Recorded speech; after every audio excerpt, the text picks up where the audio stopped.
अस्सलाम वालेकुम। इस वक्त एयरपोर्ट पर मौजूद हैं जी। इंशाल्लाह ताला यहाँ से दोहा की फ़्लाइट है और फिर दोहा से लाहौर और फिर लाहौर से इंशाल्लाह ताला कल सरगोदा, फिर आफ्टरनून में झंग और रात इंशाल्लाह ताला कल मुल्तान और फिर परसों इसी तरह चक्कर काटते हुए लाहौर पहुँचेंगे। तो जो इस वक्त कश्मीर के इलेक्शन है वहाँ पे जो किरदार है अपना वो कोशिश करेंगे कि इलेक्शन कैंपेन जिस तरह की जाती है वो इलेक्शन कैंपेन करें। मौलाना फजल रहमान साहब के हवाले से मैंने कल एक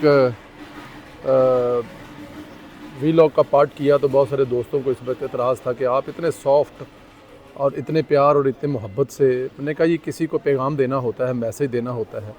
मौलाना फजल रहमान से आपको इख्तलाफ है लेकिन बुज़ुर्ग हैं, ज़ीरक सियासतदान हैं और ये हर बंदा बात कर रहा है। लेकिन अब मैंने जो एक कैंपेन देखी है, दो हिस्से हैं इस बात के। एक तो मौलाना फजल रहमान साहब के अगर मुंह से कोई ऐसी बात निकल गई है, उनसे अगर गलती हो गई है तो मानने में कोई हर्ज नहीं है, क्योंकि जो नहीं मानता गलती अपनी और वो होता गलती पर है, फिर उसके बाद क़यामत तक उसको क्या कहते हैं मैं कुछ नहीं कहना चाहता। तो मौलाना साहब से अगर गलती हुई है और उन्होंने गलती की है और वो अपनी गलती मान लें तो कोई बड़ी बात नहीं है, क्योंकि अल्फाज जो उनके मुँह से निकले वो बड़े सख्त हैं। बॉर्डर पर जाकर 40,000 के लिए या 50,000 के लिए जो एक सिपाही की तनख्वाह है उसके लिए कोई शहीद होने के लिए नहीं जाता। मौलाना फजल रहमान साहब अपने बेटे को सियासत में तो ले आए हैं, फ़ौज में भर्ती क्यों नहीं किया? 50,000 रुपये हर महीना या 1 लाख रुपये अब तक वो अफसर बन जाते तो 2 लाख रुपया घर पे महीना आता, लेकिन साथ में ये भी होता कि ये बेटा मेरा वहाँ पे शहीद भी हो सकता है। तो शायद इसी डर से मौलाना फजल रहमान साहब ने अपने बेटे को फ़ौज में भर्ती नहीं करवाया। लेकिन बहुत सारी माएँ और बहुत सारे बाप और बहुत सारी बेवाएँ, बहुत सारे यतीम बच्चे जो हैं उनके बच्चों ने, उनके वालिदैन ने, उनके वालिद ने ये कुर्बानी दी है। तो इस कुर्बानी को मौलाना साहब अपने इस बयान से यूँ जस्टिफाई ना करें कि आप तो पेटी इसीलिए बांधते हैं, आप तनख्वाह इसीलिए लेते हैं कि आपने शहीद होना है। ये बड़े ही गैर मुनासिब लफ्ज़ हैं जो किसी भी तरह से जस्टिफिकेशन नहीं की जा सकती। मौलाना फजल रहमान साहब के जो सोशल मीडिया के एक्टिविस्ट हैं, जो उनके फॉलोअर्स हैं, वो कल्ट नहीं है। मैं यही समझता रहा कल तक कि वो कल्ट नहीं है, कि अगर इमरान खान साहब के फॉलोअर्स को हम कल्ट कहते हैं, जब वो गलती करते हैं उस पर आकड़ जाते हैं तो हम उसको कहते हैं कि ये कल्ट है। लेकिन मौलाना साहब के जो मौलाना साहब के चाहने वाले हैं वो भी कल्ट का किरदार अदा कर रहे हैं। मेरे ख्याल में ये नहीं करना चाहिए। अगर बिजली गैस महंगी होती है तो नून लीग का वर्कर उस पर आवाज़ उठाता है, उसको या तो आपको एक्सप्लेन करने की कोशिश करता है या आपको बताता है, लेकिन उस पर आकड़ता नहीं है, उस पर ये नहीं कहता जो करना जो कर लो। ऐसा नहीं है। अगर गलती मतलब हुकूमत है वो कोशिश कर रही है, दुनिया की चीज़ें जो हैं वो साथ साथ चल रही हैं, मसाइल चल रहे हैं, लेकिन इसके बावजूद नवाज शरीफ का वर्कर, PMLN का वर्कर कल्ट नहीं है। वो बोलता है अपनी हुकूमत के ख़िलाफ़, अपने लीडर के ख़िलाफ़ कोई ऐसी चीज़ हो, लेकिन मौलाना फजल रहमान साहब का जो वर्कर है वो भी मुझे कल्ट लग रहा है, क्योंकि उसने मौलाना साहब को ये डिमांड नहीं किया कि मौलाना साहब आप हमारे उन बच्चों की शहादत का मजाक उड़ा रहे हैं और उनको 40-50 हज़ार या 1 लाख रुपए के साथ मल्टीप्लाई कर रहे हैं। कैसे मुमकिन है? अगर आपको कोई 1 मिलियन भी दे दे, आपको कोई 1 ट्रिलियन भी दे दे और बोले जी अपना बच्चा दे, हमने इसको बॉर्डर पर ले जाके खड़ा करना है ताकि वो दुश्मन की गोली से, दहशतगर्द की गोली से निशाना बन जाए, तो मेरे ख्याल में कोई नहीं देगा। तो मौलाना साहब जो है मेरे ख्याल में उनको अपने रवैये में लचक लानी चाहिए। अगर हाँ उनके कुछ जनरल से प्रॉब्लम है, अगर उनको किसी जनरल से इशू है, अगर उनको किसी ब्रिगेड से मसला है तो उससे बात करें।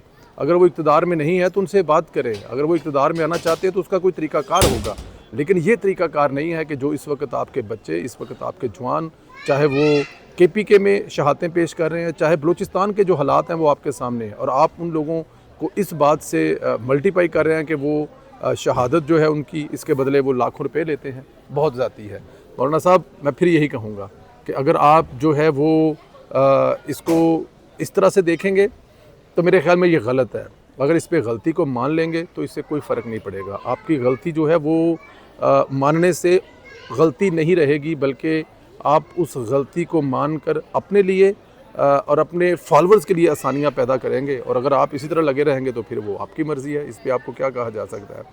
अच्छा जी, गिद्धें होती हैं, गिद्ध समझते हैं आप? गिद्ध, कुछ गिद्धें होती हैं, वो उनको कोई भी टॉपिक मिल जाए, उनको कोई भी मसला मिल जाए, वो अपना किरदार अदा करना चाहती हैं। कुछ गिद्धें ऐसी हैं, उनको जब भी मौका मिलता है मुस्लिम लीग नून की वो गलती हो या ना हो वो मुस्लिम लीग नून पे डाल देते हैं। अब कुछ गिद्धें ऐसी हैं जो कि पीछे बैठकर जो है वो काम कर रही हैं। काम क्या कर रही हैं कि मौलाना साहब की जो ट्वीट है या मौलाना साहब की जो कल का बयान है उस पर तो उनको कोई ट्वीट करना याद नहीं आ रहा उन गिद्धों को।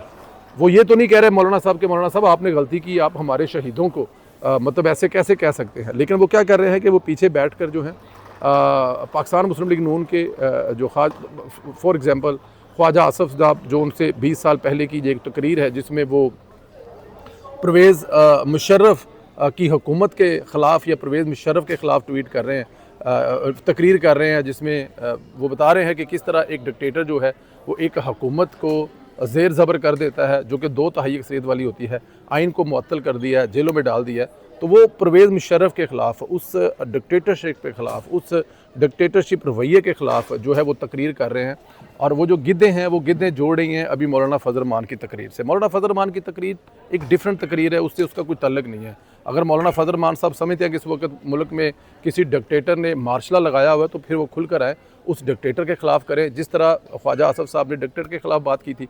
तो वो जो गिद्धें हैं वो क्या कर रही हैं कि पिछला सारा मटीरियल ढूंढ ढूंढ के मौलाना साहब के जो शहज़ादे हैं वो इतने भी माशाल्लाह वो नहीं है कि वो उनके ज़हन में ये बातें आएँ और वो पीछे से निकाल के लाएँ। तो वो मौलाना साहब को रिलीफ देने के लिए, डाइवर्ट करने के लिए कि मौलाना साहब की जो इस वक्त गलती है, मौलाना साहब ने जहाँ पे गलती की है उसको छिपाने के लिए, उसको पीछे करने के लिए, वो जो मुद्दा है वो नून लीग की तरफ कन्वर्ट करने के लिए वो पीछे से पुरानी तकरीरें निकाल कर ला रहे हैं। तो ऐसी गिद्धे जो हैं उनको मौका चाहिए होता है अपनी व्यूवरशिप के लिए। नून लीग के ख़िलाफ़ जो उनके दिल में नून लीग का बारे में बुग़्ज़ है, उस बुग़्ज़ को पूरा करने के लिए वो ऐसी हरकतें करते हैं। लेकिन ऐसी हरकतें करने से कोई फ़ायदा नहीं है। ऐसी हरकतें करके वो क्या कर लेंगे? क्या पहले उन्होंने कुछ हासिल कर लिया जो अब कर लेंगे? नून लीग की हुकूमत जो कर रही है वो करती रहेगी। नून लीग हुकूमत जो है वो अपना जो किरदार अदा करती है इकॉनमी को ठीक करने के लिए वो कर रही है। मुश्किलात हैं और मुश्किलात जो हैं इंशाअल्लाह ताला वो एक ना एक दिन ज़रूर चली जाएगी। एक चीज़ जो मैं अक्सर कहता हूँ अपने दोस्तों की एक प्राइवेट दोस्तों की महफ़िल में बैठे हूँ तो एक बात मैं अक्सर किया करता हूँ। मैं कहता हूँ कि इकॉनमी की जब बात आती है तो जो मौजूदा हुकूमत है, कहा जाता है जी उससे इकॉनमी नहीं संभल रही। उनकी बात को कभी कभी हम भी समझते हैं कि अब माशाल्लाह 4 साल हो गए हैं, वो वाली इकॉनमी जो कि हमने 3 साल में नवाज शरीफ साहब के दौर में देखी वो हमें नज़र नहीं आई। नवाज शरीफ था, शहबाज शरीफ है। नवाज शरीफ को भी बड़े बड़े चैलेंज थे, शहबाज शरीफ को भी बड़े बड़े चैलेंज है।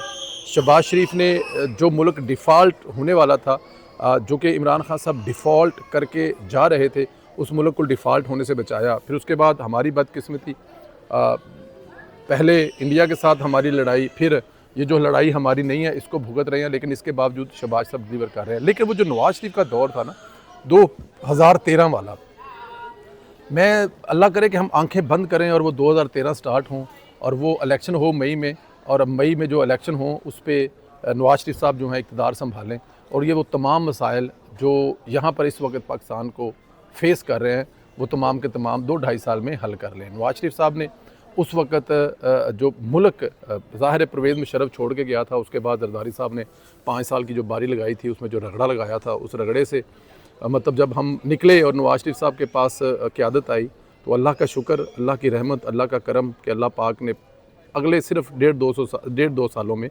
चीज़ें बदलनी शुरू हो गई। मियाँ मोहम्मद नवाज शरीफ साहब ने सबसे बड़ा क्राइसिस बिजली का वो ठीक किया।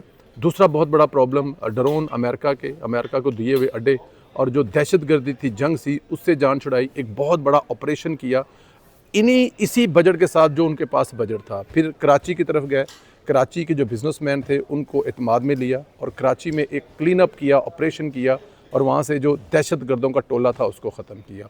और उसके बाद भी सबसे बड़ी बात है मियाँ मोहम्मद नवाज शरीफ साहब का जो व्यवहार था वो बड़ा कमाल का था। उनको वो जो दुनिया भर से एक, जैसे कहते हैं ना कि आप दुनिया पूरी जो है वो इस मुल्क में अपने पैसे लेके आ रही थी, यहाँ पे इन्वेस्टमेंट कर रही थी। सी पैक उसका सबसे बड़ा सबूत है। अब फिर बहुत सारे वाक़े हैं, बहुत सारे कारनामे हैं जो मियाँ मोहम्मद नवाज शरीफ के मैं गिनवा सकता हूँ। मियाँ नवाज शरीफ साहब को भी कुछ ही महीनों के बाद आपको पता है उन्होंने धरना ला कर बिठा दिया, इमरान खान को ला कर बिठा दिया। इस तरह बहुत सारी दूसरी चीज़ें हैं जो वो भी मैं गिनवा सकता हूँ, लेकिन इसके बावजूद वो डिलीवर कर रहे थे। लेकिन सबसे बड़ा प्रॉब्लम तब हुआ जब लाडले को लाने के लिए साकब नसार और वो जो सारा टोला मिल गया और उस सारे टोले ने सिर्फ बुग़्ज़ नवाज शरीफ में नवाज शरीफ की हुकूमत ख़त्म करके इमरान खान को ले आए। फिर वो जो तबाही मची उसको आज तक हम पेड कर रहे हैं। सिर्फ इतना कहूँगा कि अगर उस नवाज शरीफ के सेटअप को चलने दिया जाता, एक और इलेक्शन होते, और वो इलेक्शन लोगों के वोटों से आते। वो लोग वोट देते सियालकोट वाले मोटरवे को, वो लोग देते वो जो सेहत कार्ड था उसको, वो लोग वोट देते सी पैक के तमाम मनसूबों को, वो लोग वोट देते जो दहशतगर्दी ख़त्म हुई थी उसको, वो लोग देते जो कराची में अमन बहाल हुआ था वोट उसको, वो जो अंधेरे थे जो 18 घंटे की लोड शेडिंग ख़त्म करने की लोग 2018 में उसको वोट देते। लेकिन फिर आपको पता है नवाज शरीफ को निकाला गया और इमरान खान को लाया गया, तबाही मचाएगी। आज 2 मुल्कों की मिसाल देना चाहूँगा, हिंदुस्तान की दुश्मन है हमारा बट मिसाल दे सकते हैं। मोदी का ये तीसरा टर्नओवर है, आपको उससे लाख इख्तलाफ हो सकते हैं, वो आपका दुश्मन है, वो हर 2, 4, 6 महीने और साल के बाद आप पे जंग मुसल्लत करता है, आप जवाब देते हैं। लेकिन उसने अपने मुल्क की इकॉनमी देखने कहाँ से कहाँ लेके गया। दुश्मन है आपका, लेकिन इकॉनमी कहाँ लेके गया, तसलसल था उसकी हुकूमत में, लोगों ने उसको वोट दिए, वो जैसे भी वोट लेके आया उसने जो भी दादा पल लगाया लेकिन उसने वोट लिए। फिर तुर्की का सदर तैयब एर्दोगान है, मुसलसल ये उसका चौथा टर्नओवर है। अब तुर्की की मिसालें दुनिया भर में दी जा रही हैं, तुर्की को गिराने के लिए पूरा यूरोप, पूरा अमेरिका सब, लेकिन वो इस वक्त नेटो का अहम रुकन है। और तुर्की का एयरपोर्ट यूरोप का सबसे बड़ा एयरपोर्ट, तुर्की की एयरलाइन दुनिया की सबसे बड़ी एयरलाइन, और इसके अलावा बहुत सारी दूसरी मिसालें दी जाती है।